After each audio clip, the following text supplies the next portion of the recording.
Pada perimbangan dua sisi yang berbeda itulah letaknya hakikat keadilan. Nah, kini kita kembali kepada hak memimpin bagi wanita. Nah, ada hadis mengatakan, Mak, kullukum ra'in.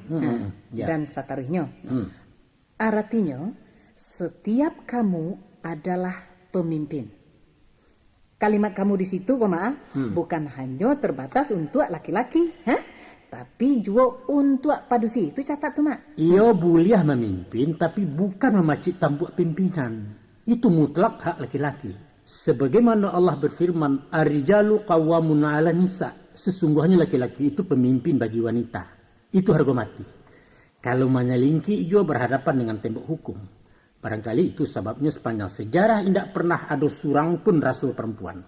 Nah, karena adat merujuk kepada syarak, maka wanita tidak dilazimkan menjadi datuk kepala kaum. Tapi kadang-kadang agama pun kurang adil, Mak. Astagfirullah, mengucaplah kemana kan? Buktinya, Mak, pembagian harta warisan wanita hanya separuh laki-laki. Sebab wanita ada penanggung jawabnya. Sementara alun dewasa, inyo duri bapak. Lah kawin tanggung jawab suami, isu kok tua urusan anak. Sedangkan laki-laki kan memikul tanggung jawab. Apa ndak adil kalau bagiannya lebih kadang? Mak Datuk mengatakan indak seimbang itu adil. Justru di tidak keseimbangan itulah letaknya perimbangan. Nan di Minangkabau disabui sesuai alu aja patut dimakan aja jangko talatak suatu di makamnya. Kayu derimbo bertinggi barandah risinan angin mangkolalu. Sawah dibari berpematang dibaki hai taganangnya. Mak Datuk katakan saja padusi haram jadi pemimpin kan itu nak. Ndak adol mengatakan haram. Inyo buliah jadi pemimpin di kaumnya. Perempuan jadi imam salat di jamaah sama padusi. Organisasi wanita Muhammadiyah dipisah jadi Aisyah, di NU bernama Fatayat dan Minangkabau tersabui bunuhkan dua. Tapi di birokrasi pemerintah wanita boleh jadi kepala. Malawan kodrat. Kodrat itu baju sampi nan lah lusa. Ijan mamak sarungkan juo. Ya. Kini nagari lah barubah, mak lah barubah. Tak sarah kalian. Namun posisi wanita sengaja dirancang Tuhan menjadi nan terbaik. Terbaik untuk laki-laki. Terbaik untuk kebaikan. Coba kemanakan perhatikan asbabun nuzul kejadiannya. Lah. Adapun Siti Hawa diciptakan dari tulang rusuk Adam. Artinya dari bagian sampiang. Iya. Filosofinya bahwa posisi wanita adalah pendamping laki-laki. Inyo mitra atau timbalan. Bukan dari tulang tangkurak nak diateh mengapa lo. Bukan dari tulang punggung yang dibulakangkan. Dan bukan pula dari tulang kaki nan bak budak suruh-suruhan. Bukan. Iya. Pendamping adalah tampik paling terhormat. Betul. Tapi naluri manusia ingin serba lebih. Dia hati bukan nak jantung. Lah dape ameh segadang gugak nak ingin intan segadang buki. Tidak pernah merasa puas dengan apa yang didapat. Laki-laki pun sama saja, Mak. Iya, ambo kan mengatakan nuliri manusia. Termasuk laki-laki karena ia juga manusia. Jadi kami harus merasa puas atas belas kasihan laki-laki itu. Bukan dari keberadaan kami sebagai umat. Berbahagialah Anda dilahirkan sebagai wanita Minang dan Muslimah. Betul, Mak. Sado na menjadi hak kalianlah diberikan sebelum diminta. Emansipasi apa lain yang ingin kalian tuntui? Kita punya ukuran tersendiri. Ijanlah dianggap asah nantau dua lagadiang. Mantang-mantang batangnya dari barat. Allah boneh padis tangkainya. Ukuran HAM di Minangkabau. Lama diawa ketujuh di orang. Lah, ukuran demokrasi iyo kan diorang lalukan di awal. Ukuran keadilan alu aja patui raso aja pareso. Ukuran perjuangan tempi nak dia teh tak kurang nak di luar itu. Iya lewat tuh. Ini negatif tuh, Mak. Bisa negatif bisa positif. Dilihat konteksnya.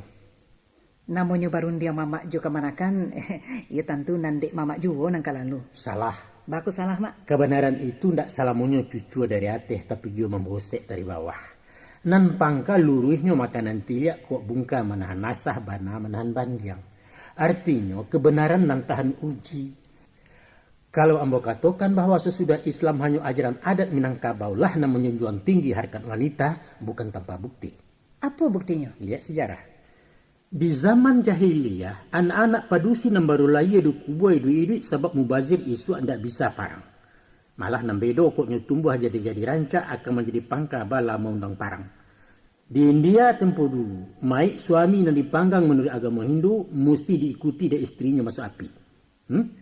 Di Tiongkok, sajak ketek si upiak dibuatkan sepatu basi sampai tua kakinya kucuit segala lapek. Iya. Mungkasunya apa? Mungkasunya orang pedusi diisolasi di rumah tidak boleh kamar-kamar. Zaman Romawi yang dikatakan punca peradaban dunia, wanitanya diperdagangkan. Mereka ibarat barang komoditi menjadi pemuas nafsu laki-laki. Dihira siswa ada kandang pedusi piaruan kaum bangsawan dan disebut harem. Iya. Dan budaya Jawa kuno memfatwakan bahwa istri wajib patuh ke suami tanpa reserve. Walau karena rako pun mesti turian. Sedangkan sezaman dengan itu, nun jauh di sudut Sumatera nama-nama Minangkabau, kaum perempuannya dijunjung bagai mangkuto ditanai bagai gumalo dirajokan walaupun tidak pemakota. Lantas, apalagi yang kalian cari wanita Minang?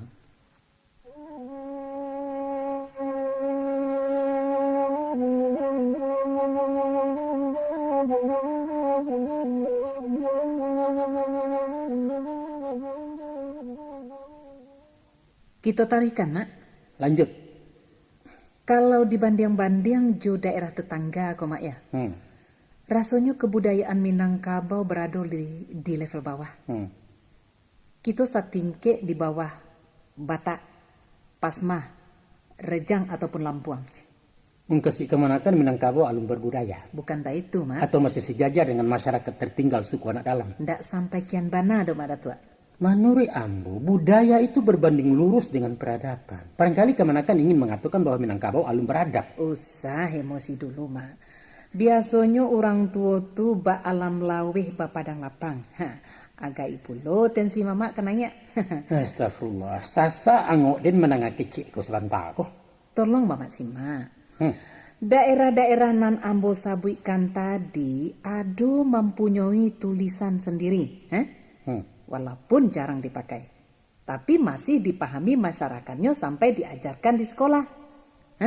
Sedangkan Minangkabau indak mempunyai aksara. Taruhkan. Hal lain nan ambo caliak koma. Kita indak punya model pakaian asli. Sadonyo punya orang, sadonyo meminjam. Lihatlah. Bajunya gunting Cina dari Tiongkok. Taluak Balango punya Melayu.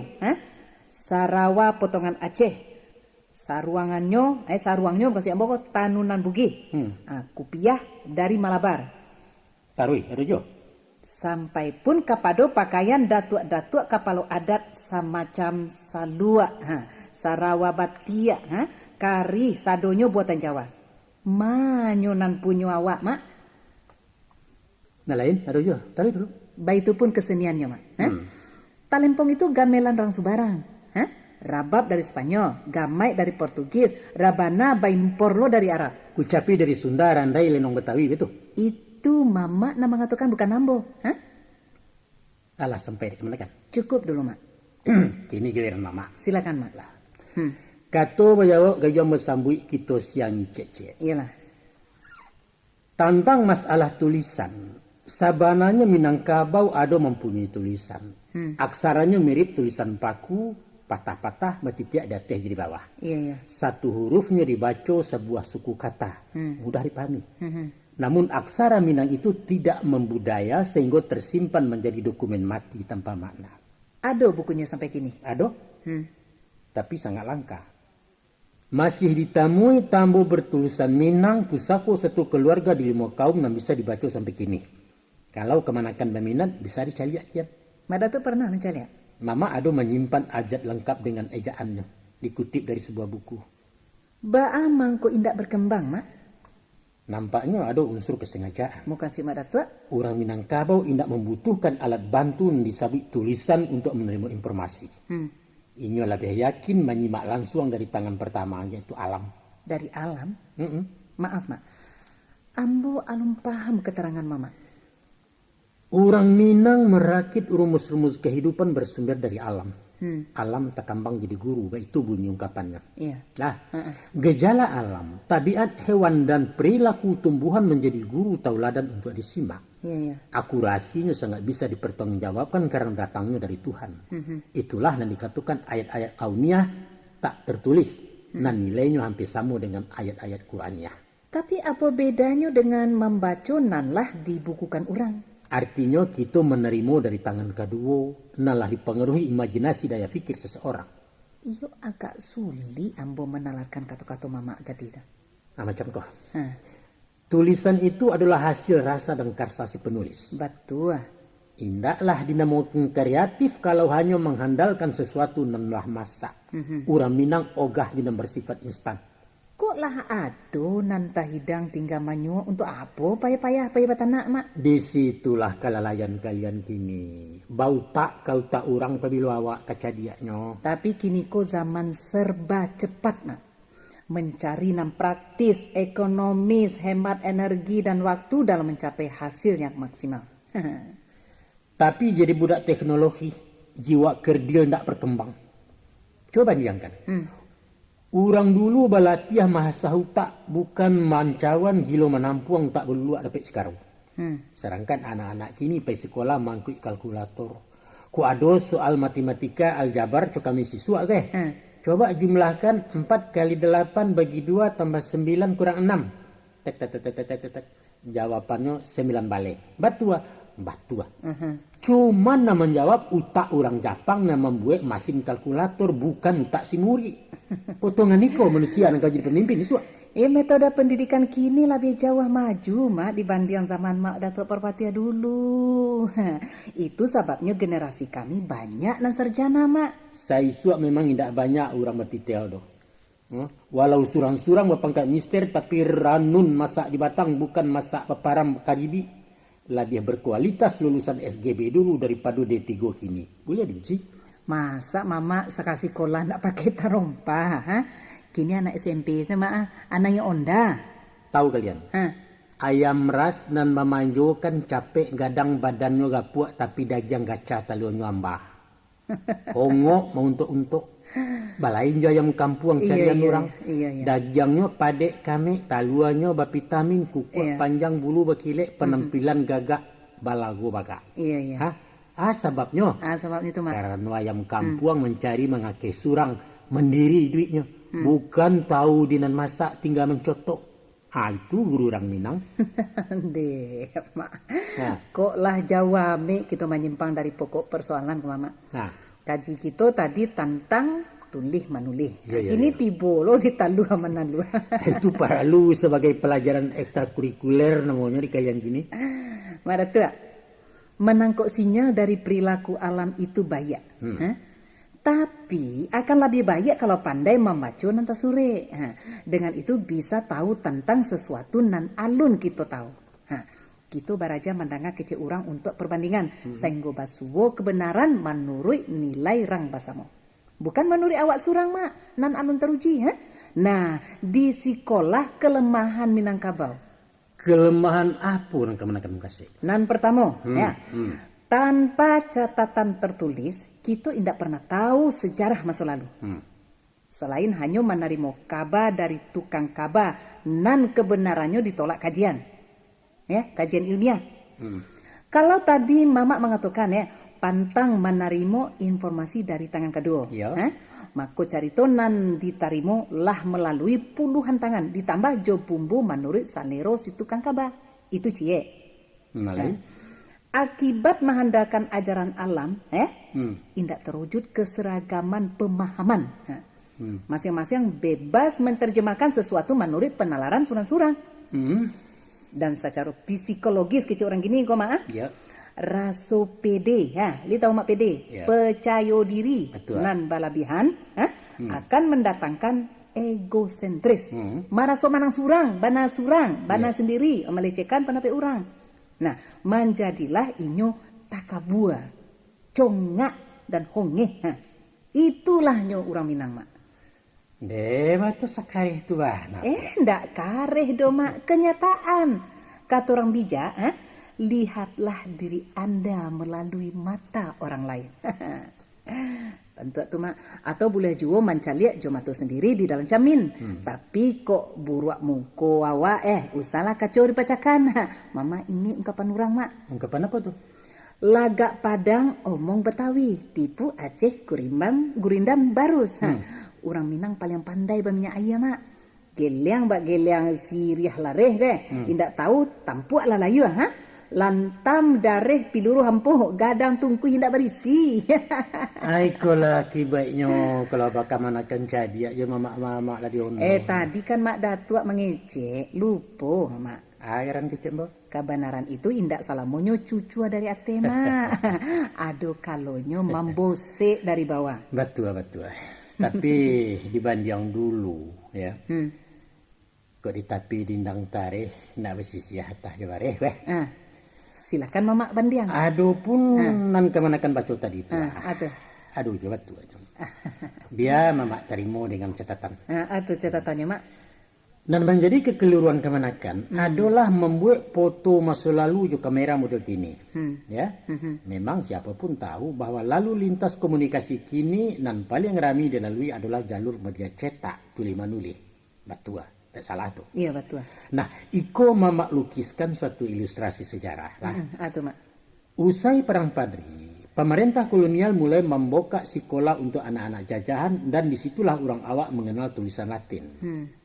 Sedangkan sebelum itu para ulama Minang dan Baraja ke tanah Arab dan Mesir lah lebih dulu mengembangkan tulisan Arab Melayu, yaitu abjad Arab yang diolah ke dalam ejaan Minang.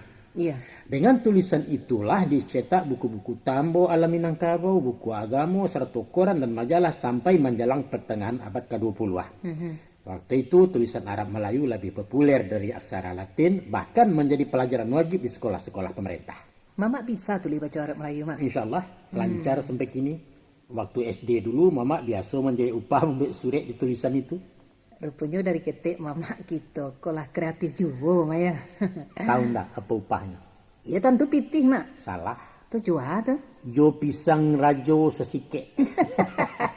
Aku nampak orang tidak menjenjam pisang nak katakan dawai habis. Tarikan lah mak. Balik ke pokok pangkal kaji kita di awal tadi lah. Bahwa tinggi rendahnya budaya suatu daerah bukanlah ditentukan oleh kepemilikan tulisan kuno. Tidak betul itu. Buktinya tidak betul? Tanpa membesar-besarkan diri. Budaya masyarakat Minang adalah taimpi dari daerah dan punya tulisan tadi. Ambo tidak ingin mengungkapkan kelebihan awak dari orang. Tapi tolong kamu mukakan kekurangan Minangkabau. Mak Datuk ingin mendengar kekurangan orang Minang. Coba, apa? Ada moto mak. Aduh. Idui orang awak nan salah. Batu tadi? Batu? Idui orang awak nan salah. Katanya, daripada menjadi ikwa gajah, labia bayak menjadi kapalo samui. Walaupun ketek menggigit kau mak, sehingga sadonyo menyelingki nak dimungkung. Sadonyo nak menjadi komandan, pantang menjadi anak buah. Itu mak. Lewat tu manusia dijadikan Tuhan sebagai khalifatullah, pemimpin di muka bumi. Kalaulah senjang menerjemahkan kata khalifah secara tekstual kau mak sebab tak mungkin ada pemimpin kalau tak ada nan dipimpin. Betul kan? Ya. Bayangkan mak, surau nan sasak de engku imam tanpa jamaah di belakang. Mungkin tak mak? Tak mungkin kan? Mungkin juga arti khalifah itu pengganti bukan pemimpin. Taruh lah dulu, taruh. Akibatnya mak, timbullah sifat pantang digurui. Nak manang surang susah diatur. Ikolah nan mengkondisikan Minang menjadi masyarakat individual, bukan kebersamaan nan solid sehingga kalah dalam bersaing. Itu melawan fakta ya. Bako bantu tu kata. Orang Minang terkenal kulit dan gigih, umumnya berhasil dalam pergulatan di perantauan. Memang diakui lihai mengecuk bola mak, tapi rapuh dalam tim kesebelasan. Sebab sadonya ingin digelandang. Jo kiper keluar melalah bola. Gawangnya lah tinggal kosong melompong. Nampak lalu awak memasukkan bola, gol. Aku dioper orang dapet tu. Taruhlah kalau urusan bola membola. Namun tidak disoalai. Sama saja mak. Namun sama ya. Di bidang manggaleh umpamanya mak. Justru prinsip gigih itu dan harus dipakai kalau ingin sukses berusaha. Itulah sebabnya orang awak tidak bisa berkembang li jalin mama. Ibarat baringin bonsai nak hidup surang di dalam pot. Salamonyo akan jadi bonsai walau tak mau mati. Teori. Bukan sekadar teori mak datua. Iko contoh. Contohnya deh mak lah. Betul. Orang akan berkongsi untuk menggadangkan usaha nalang kadang. Pengusaha profesional maimpun modal dari orang lain melalui saham. Ya. Nah, makin banyak dan satu makin berkembang modalnya. Kan betul tu. Tapi orang awak berkongsi di saat berpokok sayui. Isu aku lah gadang, apa cak kabinet. Karena apa, Mak? Karena sadonyo nak menjadi bos. Sedangkan tak mungkin 2 komandan dalam satu pasukan. Kan betul, Mak? Ya. Tapi sayang, orang Minang ndak namuah beraja dari kekurangan tu tadi. Taruhlah, adojo. Aku adojo keluar lebih habis. Nak baikku nak mamak jawab sekalian. Masih berkaitan dengan sifat baringin bonsai tadi, Mak. Batu. Kita kalah di setiap kompetisi. De aku nak hidup surang takut gelombang kata impi Ilimu dibawa mati. Sampili le jalan dia mak sampili. Cuba cari guru silik tradisional, Mak. Batu. Kok ada kunci 10 kunci Ya. Dek guru gadang namanya kah? Ya. Ndak kesadonya di poroh dah, Mak. Cuma 9 nan baturunkan kena murid. Nan cie keserap nyampang kok malonjak nak baji kok murid malang guru kok, Mak. Kan itu tuh untuk kanu peluru terakhir namanya kok. Istilahnya agiakan nan saganggam, tinggalkan nasa binje. Itu pitaruh orang tua sejak siswa ambo tekan aja sampai gini tuh, Mak. Adiko tiba saatnya murid menjadi guru Panaruhan nan 9 tadi nan agiah guru tadi itu indak lo kasada 8 lo nanti berikan acie disimpannya lo. Generasi berikutnya membuka sasaran pulau ilmu nan 8 7 lo nan diturunkan, Mak. Hasilnya bare, Mama. 2 6 tinggal 5 sampai. Jadi bare, Mak, bantu iko manci itulah nasib silik tua pusaka Minang. Anda begitu, pada tua. Ya, taruhlah. Dalam berpacu jo daerah lain di bidang kesempatan kerja. Si Padang tasile tare. Aduh banan di awak sarang di teh pantang manjuangkan di bawah. Lihat orang deh, Mak. Dek si lupa nanti si lupa si taruh ke bawah. Aku si Samui nalapan wah di dalamnya. Masukkanlah si baca je si balang orang sesuku keturunan tak. Baa nasib sekumbang kamanakan Mama. Payah menyalak di luar pakai pintu masuk ditutui orang.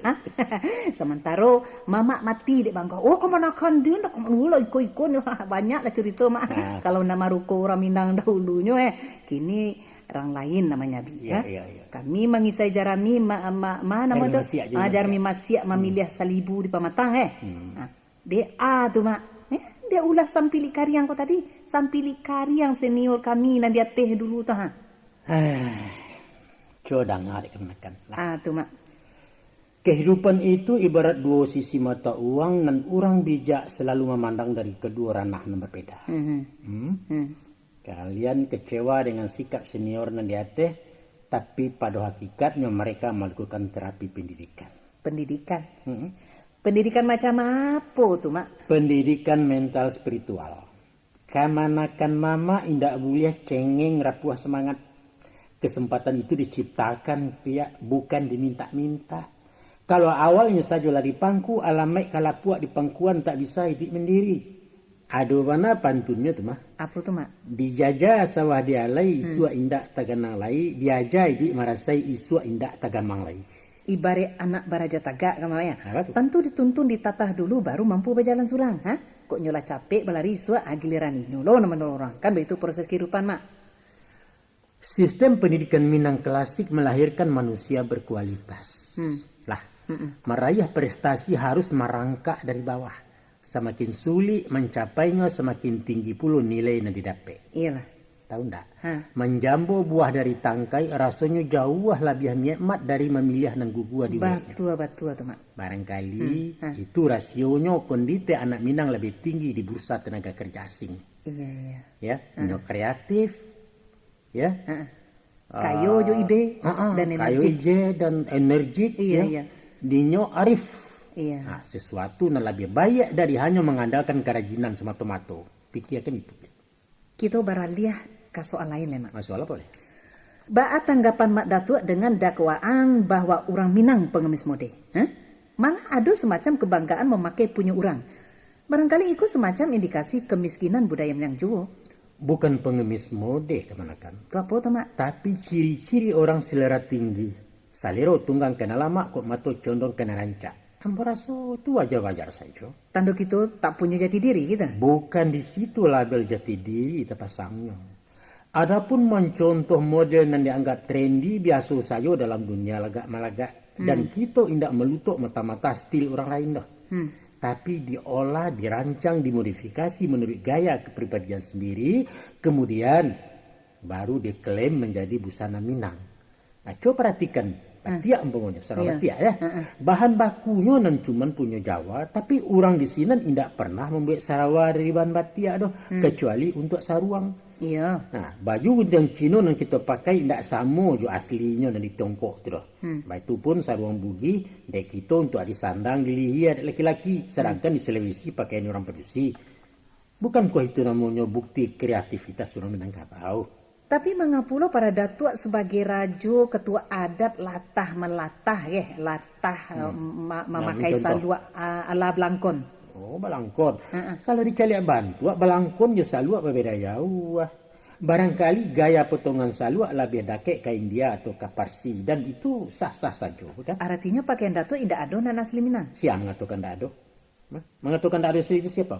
Kalau nak tahu jo mahkota songkok kepala pengulu, carilah pakaian datuk dari daerah luar 50 namanya Detawakarwi, warnanya hitam polos. Itu asli Minangkabau tuh. Iya. Adapun nang kamanakan mungkasi belangkon tadi namanya Saluak Timbo. Itu hasil adaptasi dari perancang mode tempo dulu. Generasi kami indak menampak pakaian asli itu Mak. Selain Deta, Mak tadi Deta Bakarui. Deta Bakarui nama Mak Singwang tadi itu. Indak menampak bukan berarti indak ada. Mungkin dek kalian kurang menyimak. Bisa Mak Datuk tunjukkan? Pakaian asli orang Minang adalah Sarawak hitam, baju hitam, badeta hitam segitiga. Bantuannya baju bakuruang, lia bacawak balah bambu tanpa badaun bakalepak. Lengan lapang di bawah siku basiba balik betimba.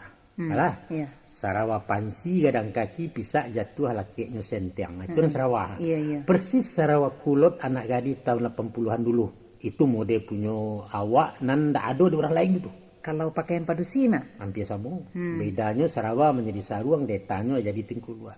Warnanya hitam juga? Pada awalnya memang. Namun sesuai perkembangan, lama-lama kain baragi sampai kemudian masuk pengaruh dari luar. Nan tadi tentang pakaian. Nah, kini bawa pulau jo alat kesenian Mak. Sama saja keadaannya. Sama makasih Mak, begini kok. Indah ada nan asli di dunia aku doh. Sadonya tiru meniru. Iya. Dan balik kepada filosofi Minang dan Mamak katakan tadi, baguru dari alam, ya. Pada hakikatnya manusia mencontoh kepada perilaku hewan dan tumbuh-tumbuhan. Iya. Dikatakan silet dari Cina. Apa orang Cina yang membuatnya? Bukan. Iya. Mereka hanya meniru dari gerakan-gerakan harimau, karo atau ayam. Iya. Kemudian diterjemahkan menjadi jurus-jurus. Nah, baik itu pun seni musik umpamanya. Kasado Allahnya berasal dari kicauan burung, dari gesekan daun kayu, dari desiran angin atau bunyi ombak mampeh pantai. Barulah para seniman merilisnya dalam alunan nada nan dinamakan lagu. Iya. Sadonya ciptaan Allah. Betul. Sampai kemudian orang Piaman mengubah rabab gabungan antara biola, ya rabab gabungan antara biola orang Portugis jo gambus buatan Arab. Iya. Bodinya galuak timpuruang, senarnya ikua kudo, dan gemanya getaran jange kulit kambiang. Itulah Minangkabau.